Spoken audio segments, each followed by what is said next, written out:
खुशामदीद। General फैज़ हमीद इमरान खान के खिलाफ गवाही और सबूत देने पर आमादा हो गए हैं। ये एक इंकशाफ सामने आया है, लेकिन मेरी नज़र में खबर यह है कि पाकिस्तान के सिक्योरिटी इदारों के हाथ चंद ऐसे नए सबूत लगे हैं जो 9 मई 26 नवंबर समेत बहुत सारे वाक़यात, जिनमें सानेहा जाफर एक्सप्रेस भी शामिल है, उसकी तहकीकात और वहाँ से हासिल होने वाले नताइज को बिल्कुल एक नई शक्ल देने में कामयाब हो सकते हैं। अहम तरीन ज़राए ने इस बात का इंकशाफ किया है कि जो सबूत अब सिक्योरिटी इदारों के हाथ लगे हैं वो इस हद तक वाज़े हैं, इस हद तक पुख्ता हैं कि उनको झुटलाना किसी तौर पर भी मुमकिन नहीं होगा। और मुस्तकबिल में होने वाली अदालती कार्रवाई के दौरान जब इन सबूतों को पेश किया जाएगा तो ये पूरी कौम के, पूरे पाकिस्तान का जो एक सोच है उसको रीसेट करने में भी कामयाब हो जाएंगे। और यही वजह है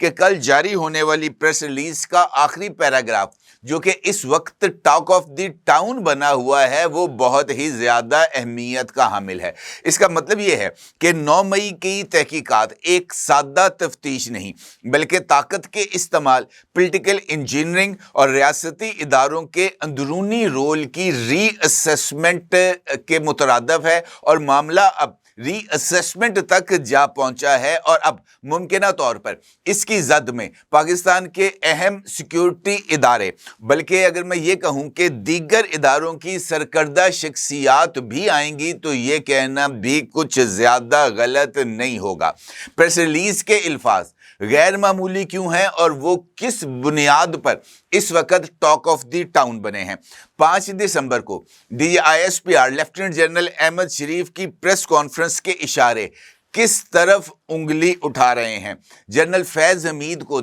मिलने वाली 14 साल की सज़ा गैर मामूली क्यों है और क्या फौज को जानबूझकर सियासत में घसीटा गया और जाफर एक्सप्रेस पर हमले का इन तमाम मामलात के साथ ताल्लुक क्या है। और जाफर एक्सप्रेस के हवाले से की जाने वाली तहकीकात के दौरान जो तहकीकाती इदारे हैं उनको ऐसी कौन सी इंपॉर्टेंट लीड मिली है जिसने इस सारे के सारे मामले के लिंक्स को ना सिर्फ जोड़ दिया है, बल्कि अब ये जो मामलात हैं ये बहुत ही ज़्यादा संगीन होने जा रहे हैं। इस सारी सूरत हाल पर आपके साथ बात करता हूँ, चंद इंपॉर्टेंट इंफॉर्मेशन आपके साथ शेयर करता हूं और जनाब देखते हैं कि इन तमाम तफसीलात के बाद मुस्तकबिल का जो मंजरनामा है वो हमारे सामने किस तरीके से खुलकर सामने आता है। जिस तरीके से मैंने आपसे गुजारिश की है कि मुख्तलिफ जो इंकशाफात हैं वो जनरल फैज़ हमीद को दी जाने वाली सज़ा के बाद सामने आ रहे हैं। पाकिस्तान के मुख्तलिफ अहम सियासी शख्सियात इस हवाले से राय का इजहार करते हैं कि जनरल फैज़ हमीद जो हैं वो इमरान खान के ख़िलाफ़ गवाही देने और 9 मई के वाक़यात का ताल्लुक बराह रास्त फ़ौज में बगावत पैदा करने की कोशिश और फील्ड मार्शल सैयद आसिम मुनीर की बतौर चीफ ऑफ आर्मी स्टाफ तकर्री को रिवर्स करने के लिए थे। इस तरह के जो तमाम वाक़याती और तज्ज़ियाती शहादतें हैं वो जनरल फैज़ हमीद देने के लिए तैयार हैं। और इस हवाले से पाकिस्तान की मिलिट्री इस्टेब्लिशमेंट के करीब समझे जाने वाले अहम तरीन सियासतदान जनाब फैसल वाउडा के भी चंद इंकशाफात सामने आए हैं। और फैसल वाउडा ने इस हवाले से वाज़े तौर पर इस बात का इजहार किया है कि जनाब ये जो सूरत हाल है अब कतई तौर पर एक नया रुख इख्तियार कर रही है और तहकीकात के दौरान कुछ नए इंकशाफात भी सामने आए हैं जो इस सारी की सारी सूरत हाल को यकसर बदल के रख देंगे। इसी तरीके से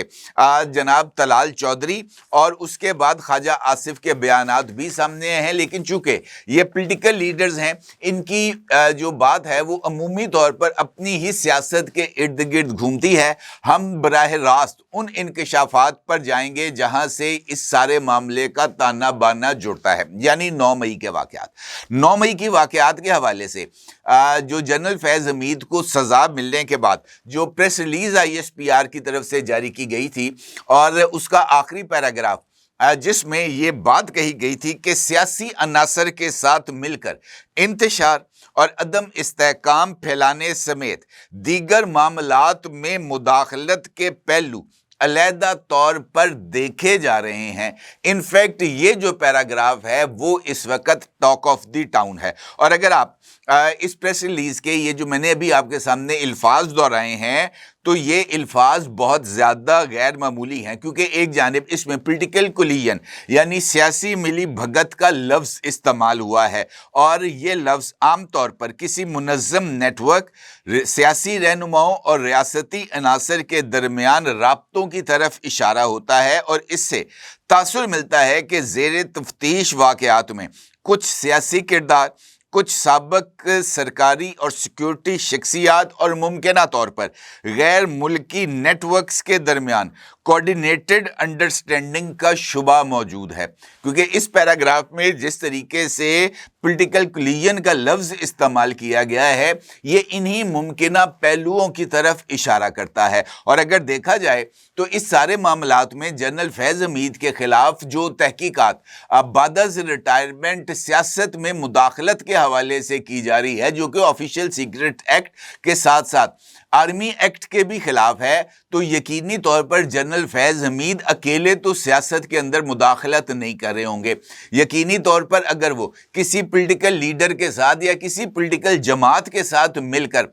کوئی کھیل کھیل رہے تھے تو اس کا مطلب یہ ہے کہ اس کھیل میں جنرل فیض حمید ایک پلیئر کے طور پر سامنے آئے، جبکہ سیاسی جماعت اور پولیٹیکل لیڈرشپ ایک انفلوئنشل فورس کے طور پر سامنے آئے، اور یہ جو اشتراک تھا، یہ جو کولیژن تھا، انفیکٹ اس کی بنیادی وجہ فوج میں اختلافات کو پیدا کرنا یا فوج کے اندر بغاوت لائک سچویشن کو کریٹ کرنا تھا، اور اسی مقصد کے لیے یہ جو تمام تر کارروائی تھی اس کو ویل کوارڈینیٹڈ ایفرٹ کے طور پر دیکھا گیا۔ اور یہی وجہ ہے کہ ایک سے زائد مرتبہ پاکستانی فوج کے ترجمان نے یہ بات کہی ہے کہ یہ افواج پاکستان کا نہیں بلکہ 9 مئی پاکستان کے عوام کا مقدمہ ہے، اور پاکستان کے عوام کے مقدمے کو نہایت ہی شفاف انداز میں آگے لے کے جانا چاہیے۔ اسی طریقے سے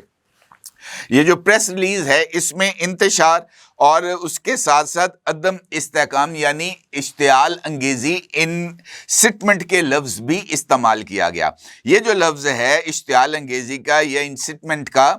یہ 9 مئی کے جلسوں، بیانات، سوشل میڈیا تحریک اور اس کے پیچھے ممکنہ ذہن سازی کو ٹارگٹ کرتا ہے۔ ڈیجیٹل فٹ پرنٹ سے اندازہ لگایا جا رہا ہے کہ کچھ بیاناتی مہمات آرگینک نہیں تھی، بلکہ ان سوشل میڈیا کیمپینز کے اندر بہت سارے لوگوں کا ایک دوسرے کے ساتھ تعلق تھا، اور اس کا شبہ کس طریقے سے سامنے آیا اس کی تفصیلات میں آپ کو ذرا آگے چل کے بتاؤں گا، کیونکہ اس کے تفصیلات کے تانے بانے جا کر سانحہ جعفر ایکسپریس کے ساتھ جڑتے ہیں، اور یہ بڑی امپورٹنٹ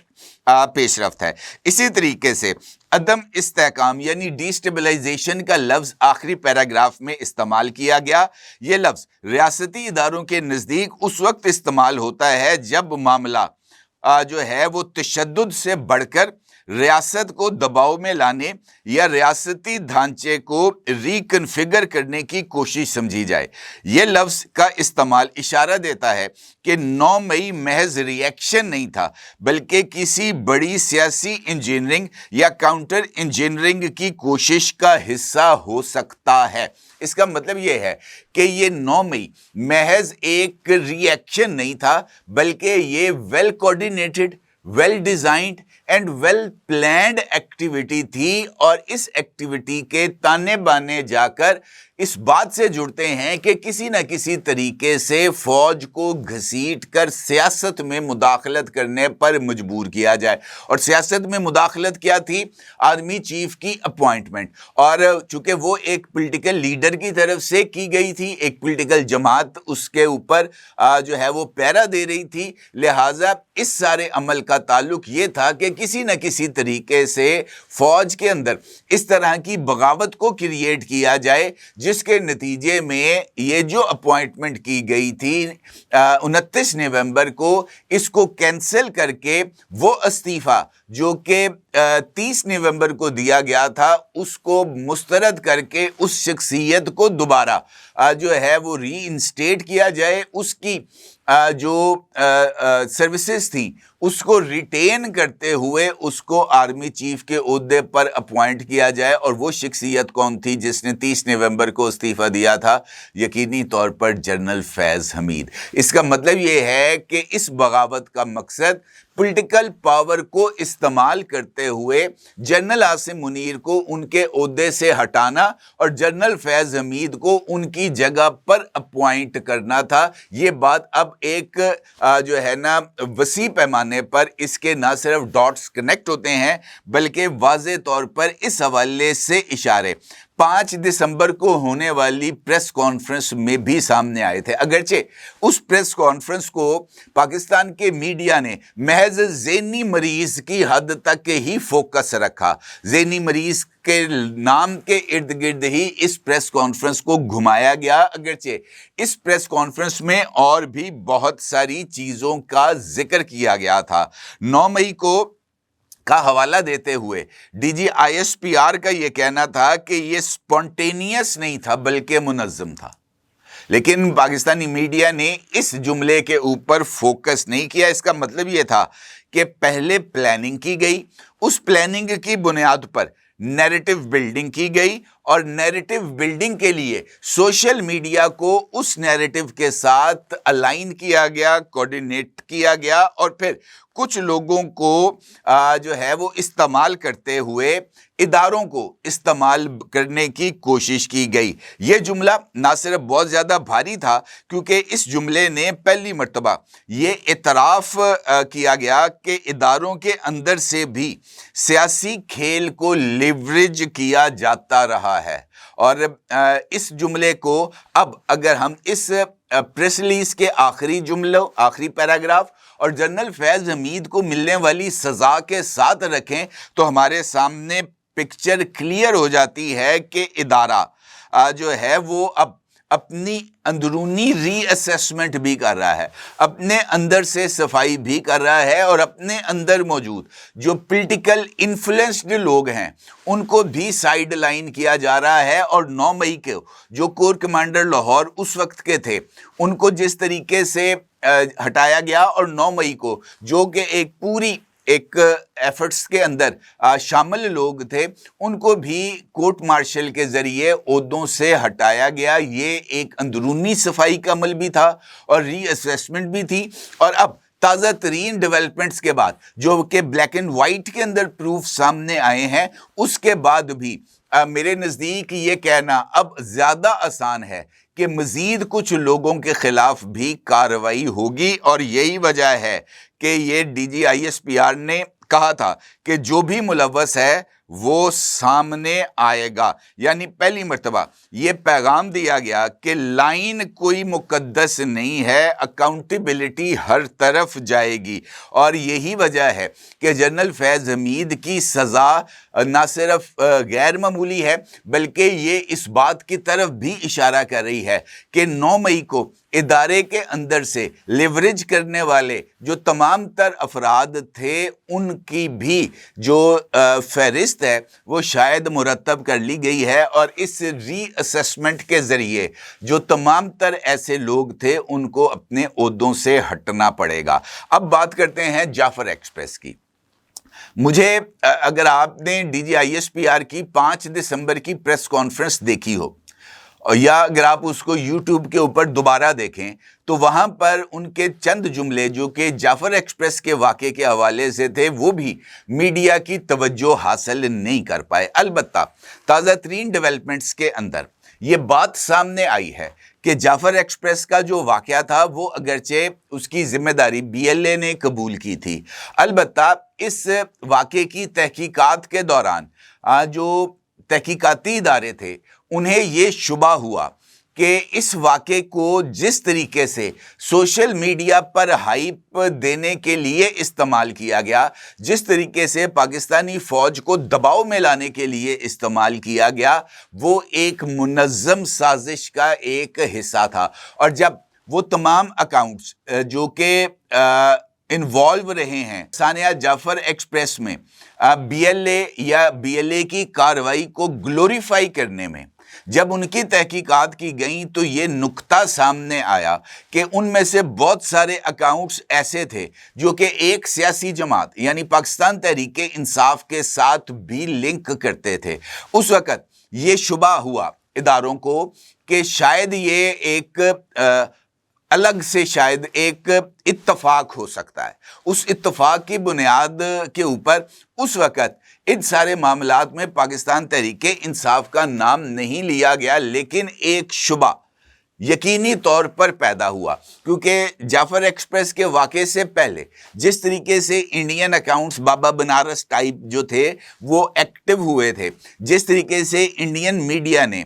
जाफर एक्सप्रेस पर होने वाले हमले के महज 10 मिनट के बाद ये जो खबर है वो ब्रेक करती थी। अगरचे जाफर एक्सप्रेस का वाक़या एक ऐसी आइसोलेटेड प्लेस के ऊपर हुआ था जहाँ से इंफॉर्मेशन को शेयर करते हुए या कानून नाफिज करने वाले इदारों और सिक्योरिटी इदारों को जाए वकूआ तक पहुंचने में भी 2.5 से 3 घंटे लगे थे ये इंफॉर्मेशन इंडिया तक पहुंचना। इनफैक्ट इस बात की तरफ इशारा था कि ये एक वेल कोऑर्डिनेटेड एफर्ट थी। इंडियन ने ना सिर्फ उस वीडियो को शेयर किया, अपने चैनल्स पर चलाया जहां पर वो धमाका होता हुआ नजर आया है, बल्कि उसके बाद मुसलसल ना सिर्फ लाइव कवरेज की गई बल्कि मुख्तलिफ बीएलए के लीडर्स को लाइन पर लेकर उनके इंटरव्यूज भी किए गए और वो तमाम चीज़ें पाकिस्तान की सियासी जमात से वाबस्ता सोशल मीडिया अकाउंट्स से शेयर भी किए गए और पाकिस्तान तहरीक इंसाफ से रग़बत रखने वाले या उसकी भी सोच से अलाइंड जो बैरून मुल्क मुकीम चंद यूट्यूबर्स हैं, ख़ास तौर पर आफ्ताब इकबाल साहब, उनका वो जो वीलॉग जो कि जाफर एक्सप्रेस के मौके पर सामने आया था जिसमें इस सारे वाक़े को एक नया रंग देने की कोशिश की गई थी, वो भी बहुत ज़्यादा अहमियत का हामिल है। तो कहने का मतलब ये है कि उस वक़्त ये चीज़ों को सामने आने के बाद ये जो पॉलिटिकल अलाइनमेंट थी इसको मुसलसल नज़र में रखा गया और यही इंकशाफ DGISPR ने 5 दिसंबर को किया था इमरान खान की बदनाम ज़माना ट्वीट के मंजर आम पर आने के बाद, जहां पर इमरान खान का वो ट्वीट जिसमें फील्ड मार्शल सैयद आसिम मुनीर के हवाले से अल्फाज को इस्तेमाल किया गया था। DGISPR ने अपनी प्रेस कॉन्फ्रेंस में वो लिंकेजेस को इस्टेब्लिश किया था कि एक ट्वीट आया, उस ट्वीट के आने के बाद अगले मरहले में किसने उसको उठाया, किस तरीके से ये मीडिया पर गया, किस तरीके से ये इंडियन मीडिया पर आया, किस तरीके से पाकिस्तान के अंदर जो लोग मौजूद थे उन्होंने इसको पिक किया, किस तरीके से इंटरनेशनल लेवल पर गया और फिर किस तरीके से इंटरनेशनल न्यूज़ आउटलेट्स ने ये जो सारी की सारी चीज़ है इसको फैलाया। ये तमाम जो लिंकेजेस हैं ये बिल्कुल वही लिंकेजेस हैं जो कि सानिया जाफर एक्सप्रेस के मौके पर आए। ये वही लिंकेजेस हैं जब मई में इंडिया ने पाकिस्तान पर अटैक किया था और पाकिस्तान के अंदर जो पॉलिटिकल लोग थे, बल्कि इमरान खान की बहन अलीमा खान का वो इंटरव्यू तो रिकॉर्ड पर मौजूद है जिसमें उनका ये कहना था कि मेरे जो हस्बैंड हैं वो भी पाकिस्तान एयर फोर्स में रह चुके हैं, ये कैसे मुमकिन है कि ये जो ड्रोन्स हैं ये इस्लामाबाद या रावलपिंडी तक आ जाएं। तो ये तमाम चीज़ें जो है ना वेल असेस्ड थी और ये जो लिंकेजेस थे ये उसके बाद इस्टेब्लिश होते रहे। अब ये इंकशाफ सामने आया है कि जो सबूत हैं नए वो कुछ सामने आए हैं और वो सबूत इस हद तक ब्लैक एंड वाइट हैं, इस हद तक पुख्ता हैं कि उनसे इनकार कतई तौर पर मुमकिन नहीं होगा। तो इसका मतलब ये है कि आने वाले दिनों में ये तहकीकात का दायरा ना सिर्फ वसी होगा बल्कि फ़ौज के ख़िलाफ़ बगावत और फ़ौज के अंदर बगावत कराने की कोशिश में इमरान खान का भी और पाकिस्तान तहरीक इंसाफ के जो दीगर लीडर्स हैं उनका मिलिट्री ट्रायल भी होगा और फील्ड जनरल कोर्ट मार्शल के ज़रिए उनको सज़ा भी दी जाएगी। मुझे अब इस बारे में कोई इबहाम बाकी नहीं रह गया। अपने जगह ज़रूर इज़हार कीजिएगा। आपका बहुत शुक्रिया। अल्लाह।